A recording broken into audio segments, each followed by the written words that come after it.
Pessoal, vamos dar continuidade ao nosso curso. Agora a gente tem que resolver a pergunta 3 de cálculo. E aí, para resolver essa pergunta 3, a gente tem que usar coordenadas esféricas, ok? Nos vídeos anteriores, a gente viu as coordenadas polares e as coordenadas cilíndricas. E agora a gente vai ver coordenadas esféricas. Quando que a gente usa coordenadas esféricas? Quando a simetria do nosso problema se assemelha a uma esfera. Certo? Ou seja, quando só importa para a gente a distância com relação ao centro dos nossos eixos, né? Se é só a distância que importa, a distância e o ângulo, claro.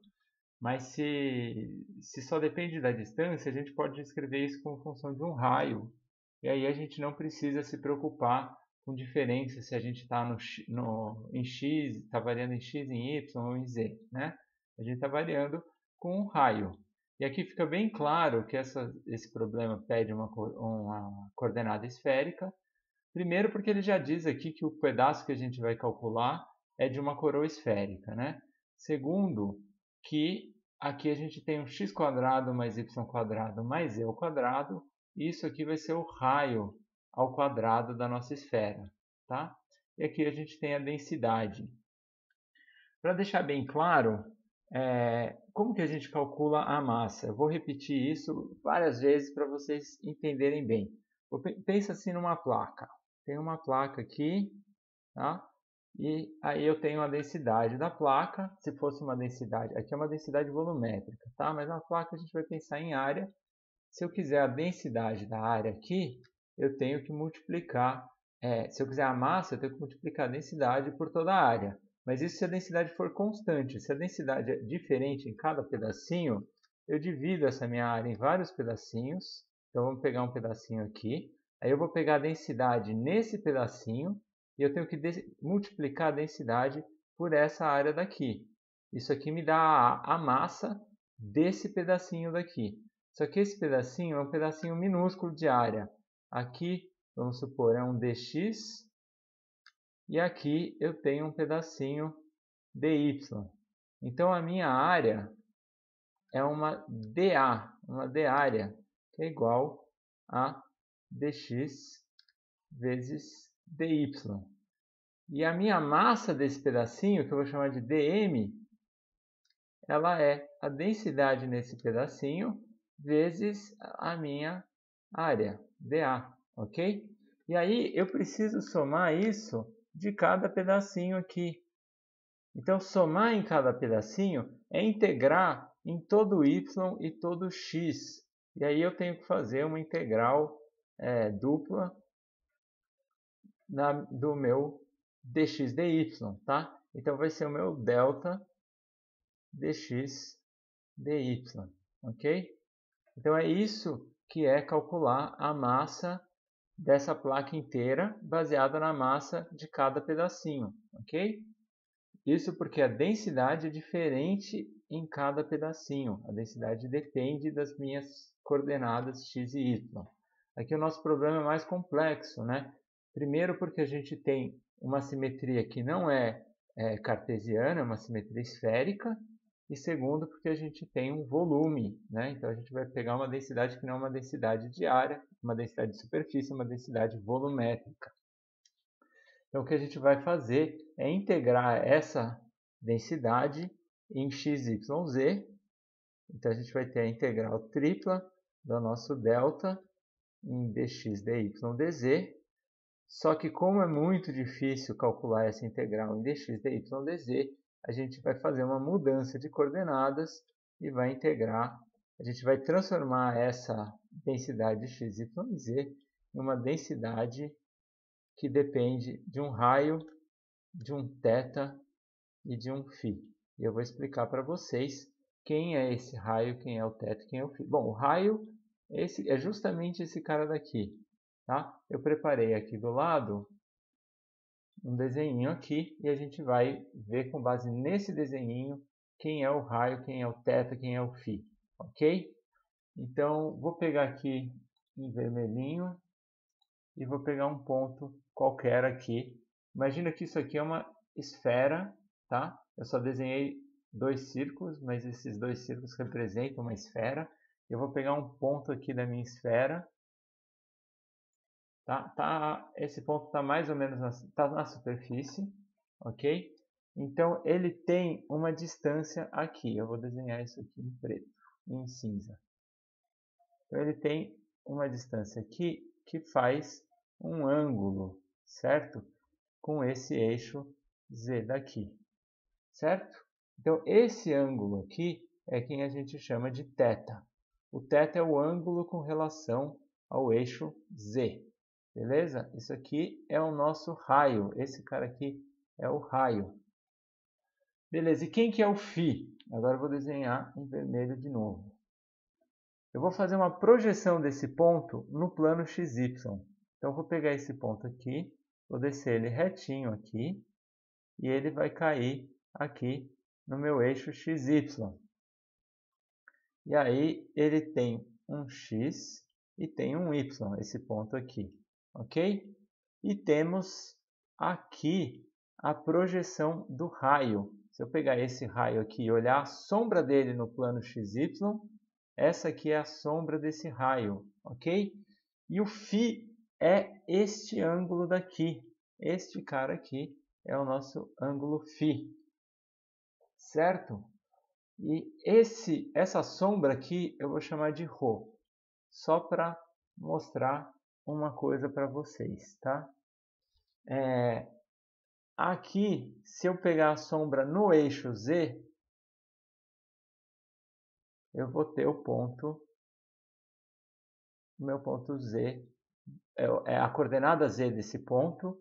Aqui eu tenho a coordenada X do ponto e aqui eu tenho a coordenada Y desse ponto, tá? Se eu somar x² com y², eu tenho o ρ ao quadrado, né? E se eu somar o ρ ao quadrado com o z ao quadrado, eu vou ter o r ao quadrado. Isso aqui eu só usei Pitágoras, né? Se eu pegar esse cara com esse cara, eu tenho a diagonal ao quadrado. Esse é o quadrado, mas esse é o quadrado, a diagonal ao quadrado. Certo? E aqui é a mesma coisa. Eu tenho esse cara e eu tenho esse cara. Tem 90 graus entre os dois aqui. Então, esse cara ao quadrado mais esse cara ao quadrado dá o raio ao quadrado, a diagonal ao quadrado. Então, por isso, a gente sabe que o raio ao quadrado é igual ao x² mais o y ao quadrado mais o z ao quadrado, tá? Ok, isso é uma coisa. A outra coisa é, esse cara aqui está projetado no eixo Z e aqui a gente tem o ângulo θ. Então, pensando que esse aqui é o cateto adjacente ao ângulo, então a coordenada Z é o raio vezes o cosseno de θ. Então, Z é igual ao R vezes o cosseno de θ. Ok? E aqui, o ρ, ele é o cateto oposto, né? Se o Z é esse cateto, o ρ é esse cateto aqui, que é a mesma coisa que aqui, tá? Então, o ρ, ele é o R vezes o seno de θ. E aí, como é que eu escrevo o x e o y em função do ρ?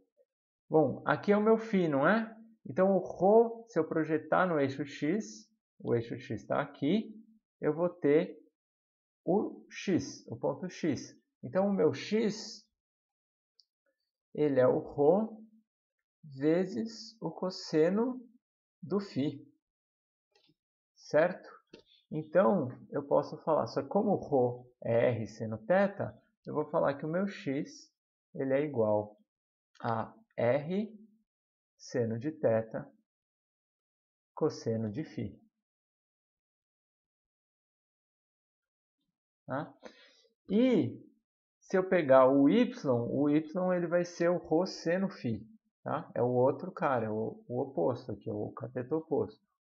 Então, o meu y ele é igual ao r seno de θ seno de φ. Certo? Só que, ok, lembra que eu falei aqui na outra imagem aqui que isso aqui a gente tinha uma área e que essa área aqui ela era o dx dy, aqui a gente vai ter um voluminho. Só que eu posso variar o meu r, eu posso variar o meu θ e eu posso variar o meu φ. E isso aqui vai fazer um voluminho. Eu vou tentar desenhar aqui, mas não prometo grandes coisas. Deixa eu mudar de cor aqui para ficar diferente. Escolher aqui um verde. Então, eu posso variar esse R aqui, eu posso variar o θ e eu posso variar o φ. E aí eu formo uma coisinha assim.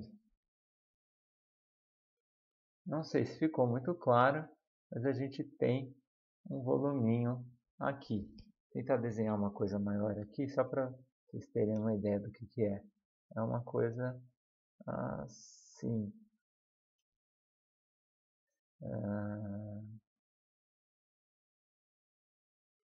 Aqui seria...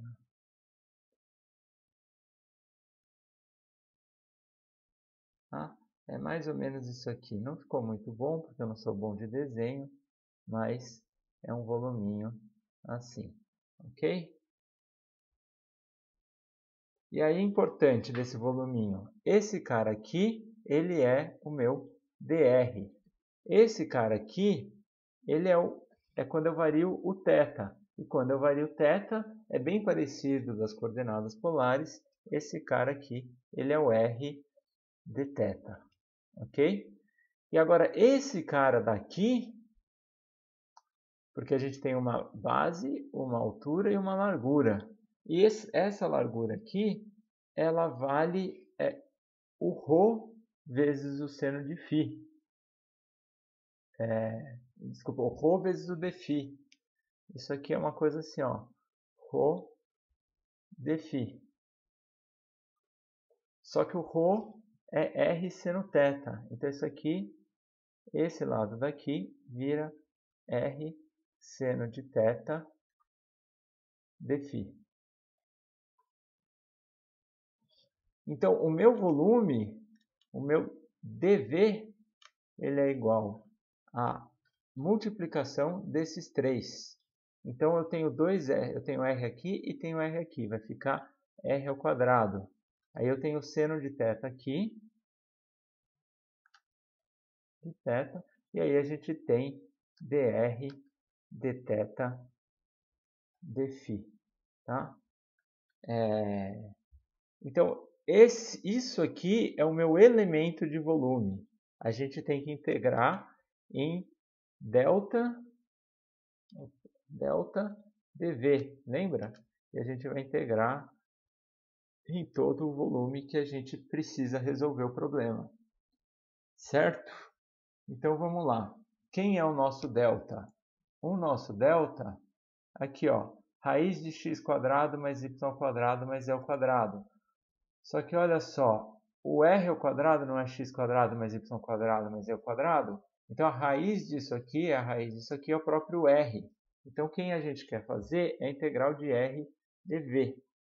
Então a nossa massa ela vai ser a integral tripla de r vezes o dv. Então, r ao cubo seno de θ dθ ou dr dθ dφ.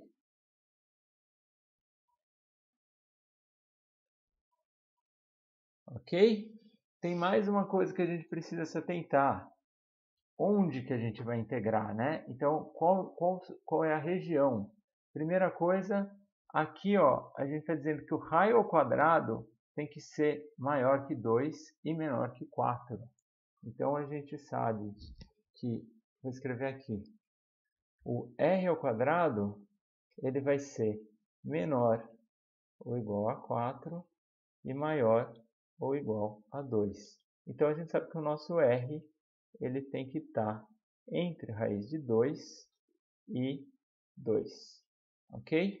O raio a gente sempre pensa nele como positivo. A gente nunca considera o raio negativo, Porque o raio negativo é a mesma coisa que um raio positivo com um θ que vai jogar ele lá para baixo. Beleza? Então o raio vai sempre ser positivo. Por isso que quando a gente tira a raiz não precisa se preocupar com mais ou menos aqui dentro, não.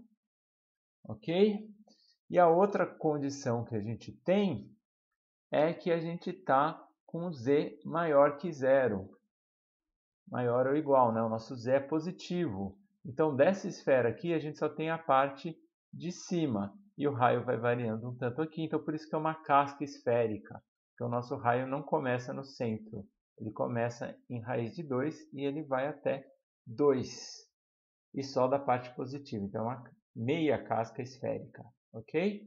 Então, para isso, a gente vai fazer aqui que o raio ele vai de raiz de 2 até 2. E como é positivo, o meu θ nunca vai poder chegar lá embaixo. Então, o meu θ ele vai de 0 até esse cara aqui. E esse cara aqui, ele é π sobre 2. Então, o meu θ vai de 0 até π sobre 2.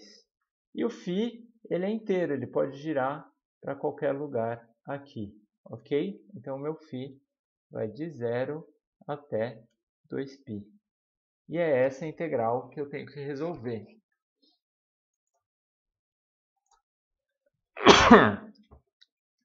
Vamos lá, vamos resolver essa integral aqui. Então, a minha massa ela vai ser igual.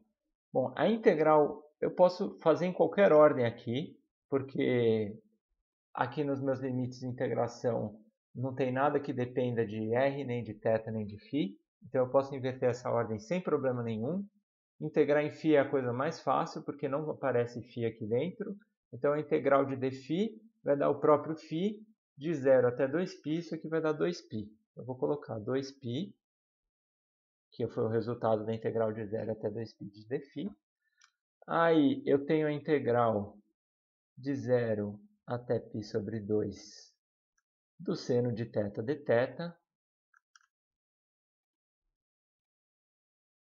E a integral de raiz de 2 sobre 2 de r ao cubo dr.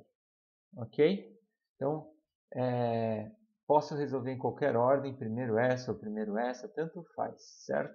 Vou fazer a do r ao cubo aqui, que é bem fácil. Então, m é igual a 2π, a integral de 0 até π sobre 2 do seno de θ dθ. E aqui, a integral de r ao cubo é r à quarta sobre 4. E eu tenho que aplicar os limites raiz de 2 e 2, certo?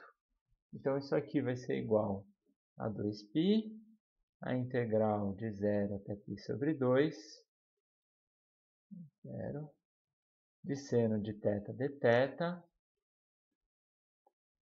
E aqui a gente tem, vou botar 1 sobre 4 aqui, raiz de 2 à quarta, que vai dar 4. Não, vamos primeiro esse aqui, né? 2 à quarta. 2 à quarta menos raiz de 2 à quarta. Ok? Isso aqui, 2 à quarta, 2, 4, 8, 16. Esse cara aqui, espera aí que deu uma travadinha aqui. Esse cara aqui vai dar 16. E esse cara aqui vai dar raiz de 2 vezes raiz de 2 dá 2. Então, esse cara ao quadrado dá 2. Ao cubo dá 2 raiz de 2. A quarta dá 4. Certo? Então, 16 menos 4, que vai dar 12. E dividindo por 4, isso aqui vai dar 3. Então, a gente fica com 6π, porque tudo isso aqui, então, vai dar 12 sobre 4, né, que é 3. Então, tudo isso aqui dá 3. E aí eu passei multiplicando por 2π. E aí agora a gente vai integrar seno de θ. Bom, seno de θ, quem que deriva e dá o seno? É um cosseno, né? Só que tem um sinal de menos, né? Porque a derivada do cosseno é menos seno. Então a gente tem que botar um sinal de menos aqui. Menos cosseno de θ de 0 até π sobre 2, certo? Então, isso aqui é igual a menos 6π vezes o cosseno de π sobre 2 menos o cosseno de 0. Ok? Aí, se a gente lembrar do círculo trigonométrico, π sobre 2, a gente está aqui, o cosseno aqui é 0, né? Então, o cosseno de π sobre 2 é 0. E o cosseno de 0 é 1. Então, esse cara aqui é 1. Então, menos 6π vezes menos 1, isso aqui é igual a 6π. Então, eu espero que tenha ficado claro para vocês. Tentei fazer da forma mais didática possível para vocês verem como é que a gente faz como que a gente monta essa integral esférica, né? E espero que tenha ajudado vocês. E se vocês gostaram, então curte o meu canal, dá um like aí e passem para o pessoal. Daqui a pouco eu gravo a terceira parte desse vídeo, a última parte desse vídeo, exercício 4, beleza? Falou, gente!